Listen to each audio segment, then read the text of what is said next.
नमस्कार दोस्तों, फिर एक बार स्वागत करते हैं आपका विदर्भ सम्राट न्यूज़ चैनल में। फिर एक बार नए मुद्दे को लेकर हम आपके सामने उपस्थित हुए हैं। दोस्तों, हमारे साथ में है राजनीतिक विश्लेषक श्री शैलब्रत अग्रवाल।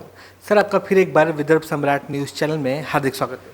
बहुत बहुत धन्यवाद आपको। तो जिस तरह कल ही जो घटना घटी है सिविल लाइन में कि जो अंडरग्राउंड ड्रेनेज सिस्टम के जो बनावट के लिए जो वहाँ पे जो इंजीनियर्स है उनका सत्कार किया गया है। सर, क्या बोलेंगे सर इस बारे में?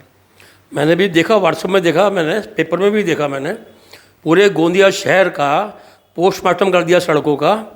मैंने पहले भी कहा था ये गटर योजना नहीं है, डकार योजना है। मैं सिविल लाइन घूमने आता था, हनुमान जी का मंदिर में दर्शन करता था और थोड़ा घूमता था। मैंने 2 महीना हो गया मैंने घूमना बंद कर दिया, इधर आना ही बंद कर दिया, क्योंकि गिरने का डर रहता है, जगह जगह फूटना। जबकि सिविल लाइन तो पूर्व नगर अध्यक्ष श्री अशोक इंगले का गृह स्थान है, उनका घर है यहाँ पे। यहाँ तो कोई भी तरीके की लापरवाही होना नहीं चाहिए, काम फटाफट होना चाहिए। लेकिन सब सोए हुए हैं और पूरा गोंदिया शहर का वातावरण बहुत ख़राब हो गया है। मैंने सुना इनका सत्कार किया गया, ठेकेदार का और इंजीनियर का। वैसे जो भी ये डकार योजना लाए हैं उन नेताओं का और उन अधिकारियों का भी सत्कार होना चाहिए गोंदिया में, और जनता इनका सत्कार देखना चाहिए, ताकि भविष्य में इस तरह की गलती नहीं करें। पूरा कभी तोड़ते हैं फिर बनाते हैं, फिर कुछ डालते हैं पाइप फिर तोड़ते हैं। पूरे शहर का सत्यानाश इन लोगों ने कर दिया है। इन्हें सबक सिखाने की बहुत ज़रूरत है। सर, कहीं ना कहीं जो योजना लाई है गोंदिया वासियों के हित के लिए लाई गई है। आने वाले समय में आज से 20-25 साल के बाद में लोगों को इसका लाभ भी होगा। सर, तो कुछ समस्या का समाधान भी करना चाहिए, लोगों ने थोड़ा सा पेशेंस भी रखना चाहिए। क्या बोलेंगे इस बारे में आप? पेशेंस तो लोग रख ही रहे हैं ना भैया। जो काम 15 दिन में होना चाहिए और 2-2 महीने लगा रहे हैं। और एक योजनाबद्ध तरीके से काम करो। तुमको क्या क्या करना है, तुमको चीर हरण करना है सड़क का, उसके पहले तुम योजना बनाओ। इसमें कौन सा पाइप डालना है, लाइट का डालना है कि पानी का डालना है, क्या डालना है, पहले योजना बनाओ, उसके बाद में करो। बार बार मैं देखता हूँ साले बनाते हैं, तोड़ते हैं, फिर कुछ पाइप डालते हैं, फिर तोड़ते हैं। ऐसा नहीं होना चाहिए। शहर का सत्यानाश कर दिया है। ये लोग सभी जवाबदार हैं, गोंदिया के नेता, गोंदिया नगर परिषद अधिकारी, सभी जवाबदार हैं। सिर्फ ठेकेदार और तुम्हारे अभियंता, उससे कुछ नहीं होगा। इनका सबका सत्कार सड़क पे होना चाहिए। जैसे कि बरसात शुरू हो गई है और सबको ज़्यादा जो डर लग रहा है, अंडरग्राउंड का जो रास्ता है उसके लिए डर लग रहा है। हाल ही में पानी भरना भी शुरू हो चुका है। तो क्या आपको लगता है हर साल की तरह लोगों को अंडरग्राउंड में आने जाने में वही तकलीफ होगी, वही सामना करना पड़ेगा लोगों को? क्या बोलेंगे सर इस बारे में आप? बारिश के पहले छोटी पुलिया जो तोड़े थे इन लोगों ने, वो बन के तैयार हो जाना था, लेकिन नहीं हुई। अब वो पानी तो अंडरग्राउंड भरेगा, क्योंकि मैं देखता हूँ इधर से भी ढलान है, उधर रेलवे धक्के से आओ उधर भी ढलान है। पानी तो अंडरग्राउंड में भरेगा ही, और पानी की निकासी संभव नहीं है। तो पानी जब ही निकलेगा जब जैसे वहाँ पे एक टैंकर खड़ा किया जाए और वाटर पंप से पानी निकाला जाए और टैंकर वो भरे और के बाहर छोड़ा जाए, जब जाके पानी निकलेगा। वैसे अपन सोचेंगे अपन नाली बना देंगे निकल जाएगा, निकल नहीं सकता, क्योंकि ढलान है वो। तो उसके लिए मेरे को लगता है नगर परिषद कुछ करने वाली नहीं है, न यहाँ के नेता कुछ करने वाले नहीं हैं।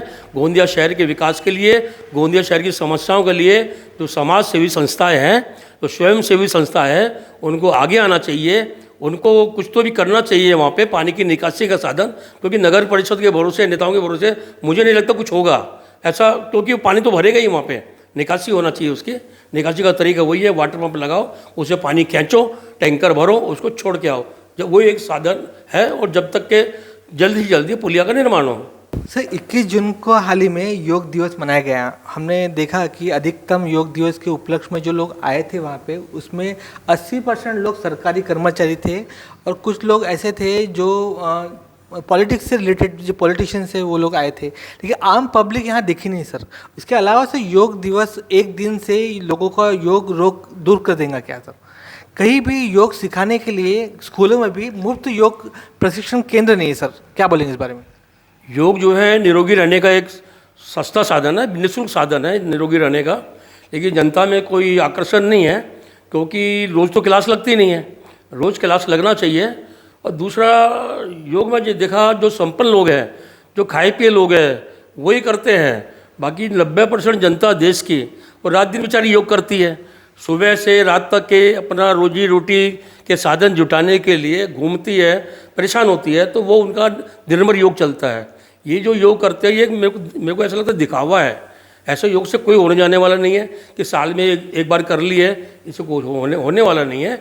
इसके लिए डेली क्लासेस लगना चाहिए निःशुल्क, और लोगों को जागरूक करना चाहिए। निरोगी रहने का ये सस्ता साधन है, निःशुल्क साधन है, लेकिन जनता में कोई उत्साह नहीं है। जनता में उत्साह पैदा करना पड़ेगा। क्या है कि गोंदिया सर एक में ऐसा शहर है जहाँ पे लोग मन चाहे जहाँ होर्डिंग लगा देते हैं। एक कोचिंग क्लासेस ने भी जहाँ वहाँ गोंदिया में होर्डिंग लगाए, उसमें एक मजदूर की जान भी गवा दी है। ऐसे में नगर परिषद खामोश क्यों है सर, क्या बोलेंगे इस बारे में? अवैध होल्डिंग बंद होना चाहिए। जिसको देखो, मैं किसी का भी जन्मदिन है, बधाई बधाई होल्डिंग लगा देते हैं, और जनता जो जा रही है स्कूटर से मोटरसाइकिल से, उनका ध्यान जाता है क्या काय का बोर्ड है, इस पर एक्सीडेंट होते हैं। तो ये होल्डिंग की प्रथा जो है बंद होना चाहिए। कई साल पहले मैंने देखा जय स्तंभ पे एक कुत्ते का जन्मदिन था, उसकी होल्डिंग लगा दिया किसी ने, कुत्ते का जन्मदिन की, हैप्पी बर्थडे कुत्ते का। तो ये सब चकलजबाजी बंद होना चाहिए। तो किसी को जन्मदिन की बधाई दे रहे नेता को, उसके घर जाके दो, व्हाट्सएप में दो। ये क्या जगह जगह होल्डिंग लगा देते हैं। ये सब नगर परिषद ने लेना चाहिए, इसका जायजा लेना चाहिए और ये सब बंद कराना चाहिए। अब तुम लेते हो पैसा लेते हो 100-50 रुपये, उससे क्या होता है, नगर की शोभा तो खराब होती है। ये होल्डिंग की प्रथा ही बंद होना चाहिए, मेरा ऐसा ख्याल है। खासकर जो राजनेता है वो अपन खुद के पैसों से जगह जगह पे होर्डिंग लगाते हैं, खुद का प्रचार करते हैं। आपको क्या लगता है कि इनको प्रचार किस तरह से करना चाहिए, होर्डिंग लगा के लोगों के पास पहुंच के उनकी समस्या सुलझा के? होर्डिंग लगाने से क्या होता है कि अपन ने बधाई दे दे, जन्मदिन से नहीं होता है। लोगों के घर जाओ, लोगों की समस्या सुनो, समस्या को समाधान करो, जब भी तुम नेता बनोगे। पहले जो नेता थे कहाँ होर्डिंग लगाते थे?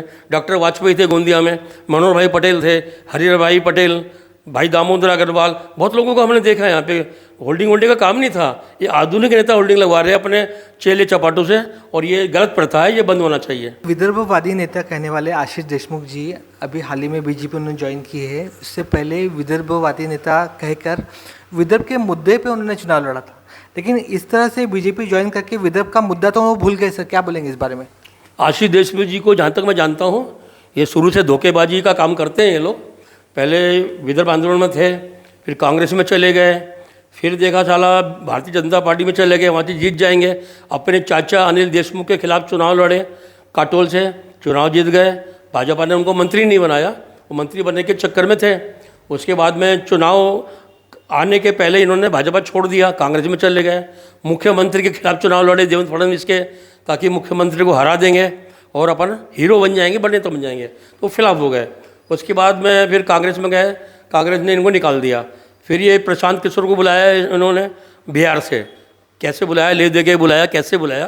प्रशांत किशोर कोई फोकट में आने वाले नहीं थे, आए थे। मैं भी वहाँ गया था और उन्होंने मीटिंग लिए, ऐसे ऐसा विदर्भ का आंदोलन करेंगे, ऐसा वैसा करेंगे, कुछ भी नहीं किया।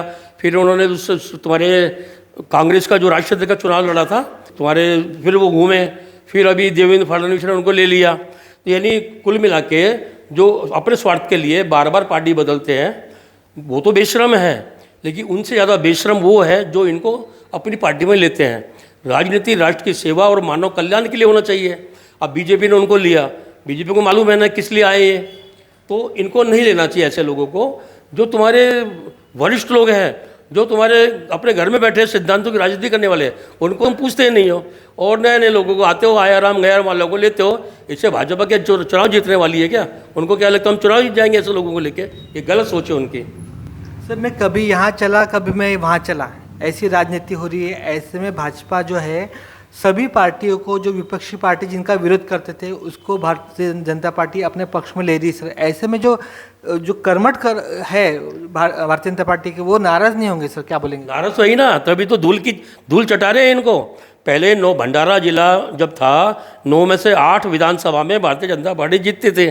अभी 9 के 7 तो हो गए, और 7 में एक बच्चा विजय रंग डाले तिरोड़ा का, वो क्योंकि इनकी नीयत ठीक नहीं है। ये पुराने जो भाजपा के नेता कार्यकर्ता है उनको दरकिनार करते हैं और नए नए लोगों पे भरोसा करते हैं। यही हाल होने वाला है इनका। और मोदी जी और योगी जी के नाम पे कितनी खपा लेंगे ये लोग? मुझे लगता है लोकसभा भले जीत जावे, ये लोग विधानसभा जीतने वाले नहीं है, मुझे ऐसा लगता है। सर हाल ही में राष्ट्रवादी में जो कार्याध्यक्ष का जो चुनाव हुआ, ऐसे में जो शरद पवार जी है, उनके जो भतीजे हैं अजित पवार जी, वो कुछ नाराज नजर आते हैं। उनको भी ऐसा लगता है कि उनको भी कुछ जिम्मेदारी मिलनी चाहिए। ऐसे में आपको लगता है कि राष्ट्रवादी कहीं ना कहीं ऐसे जो उनके जो मन मुटाव से कहीं टूट सकती है क्या सर, क्या बोलेंगे इस बारे में? निश्चित टूटेगी, राष्ट्रवादी कांग्रेस पार्टी निश्चित टूटेगी, क्योंकि अजित पवार बिना सत्ता के ज़्यादा दिन नहीं रह सकते। बीच में उन्होंने बहुत कोशिश किया था। अभी 2019 के चुनाव परिणाम आने के बाद में आधी रात को सरकार बना लिया था इन्होंने, डिप्टी सीएम का पद ले लिया था। उसके बाद में इनके चाचा ने इनकी नहीं चलने दिया और ख़त्म हो गया इनका मामला। फिर अभी कुछ दो महीना पहले फिर फड़फड़ाई है सत्ता के लिए। फिर इनके चाचा शरद पवार ने फिर अपना दम बता दिया, फिर चुपचाप हो गए। अभी फिर बोल रहे हैं कि मुझको कोई पद दो, जबकि विपक्ष का नेता का पद तो बहुत बड़ा होता है, पार्टी का पद मांग रहे हैं। कुल मिला के ये भागना चाहते हैं और भागने का कोई कारण ढूंढ रहे हैं। ये सत्ता पक्ष में जाएंगे और मंत्री बनने के में चक्कर में है ये, मुझे ऐसा लग रहा है। सर, आम जनता जो देख रही है, जो हो रहा है, जो देख रही है, तो इसमें आम जनता के ऊपर क्या प्रभाव पड़ सकता है सर? जो राजनेता जिस तरह से इनकी जो हरकतें हो रही है, तो आम पब्लिक क्या सोचेंगे इस बारे में? जनता क्या करेगी? सभी पार्टियों में ऐसा हो रहा है ना, किसी न किसी को जनता वोट देगी। भाजपा में ऐसा हो रहा है, कांग्रेस में ऐसा हो रहा है, राष्ट्रवादी में वैसा हो रहा है, शिवसेना में हो ही गए 2 टुकड़े। तो जनता क्या करेगी? जनता को तो वोट देना ही है, चाहे किसी को भी दो, वोट तो देना ही है। अगर मान लो 1000 वोट है, अगर 100 वोट ही डालेंगे, 900 नहीं भी डाले, तो 100 में से कोई ना कोई तो जीतेगा ही। तो कोई ना कोई तो इन्हीं लोगों में से कोई जीतेगा। जनता भी आदी हो गई है, इनका नाटक देख के आदी हो गई जनता भी। जैसे जीतने के बाद जो 5 साल का जो कार्यकाल रहता है, ऐसे में लोग होता है कि ऐसे में कुछ नेता मनमानी भी करते हैं, तो कार्यकाल की अवधि कम होना चाहिए क्या सर? क्या बोलेंगे आप? नहीं, अवधि तो 5 साल से कम नहीं होना चाहिए। बार बार महंगे चुनाव होते हैं।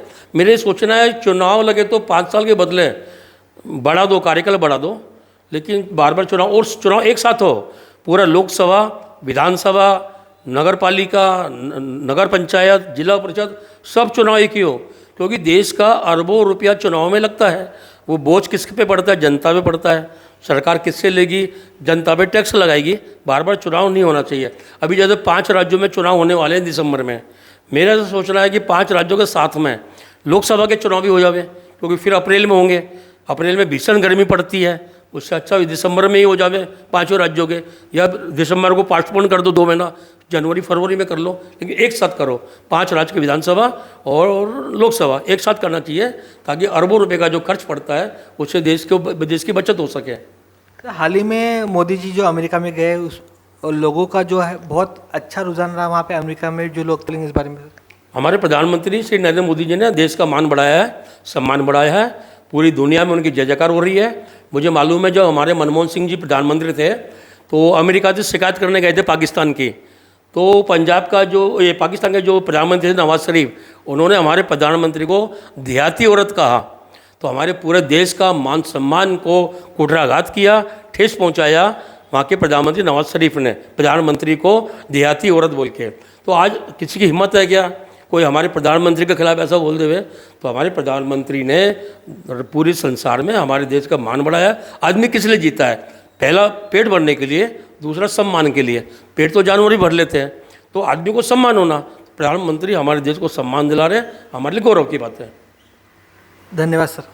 दोस्तों, आज का ये एपिसोड आपको कैसा लगा ज़रूर हमें सूचित करें। अगर आपको हमारे एपिसोड अच्छे लगते हैं तो हमें कमेंट्स करें, लाइक करें और शेयर करना ना भूलें। देखते रहिए विदर्भ का नंबर 1 चैनल विदर्भ सम्राट। धन्यवाद।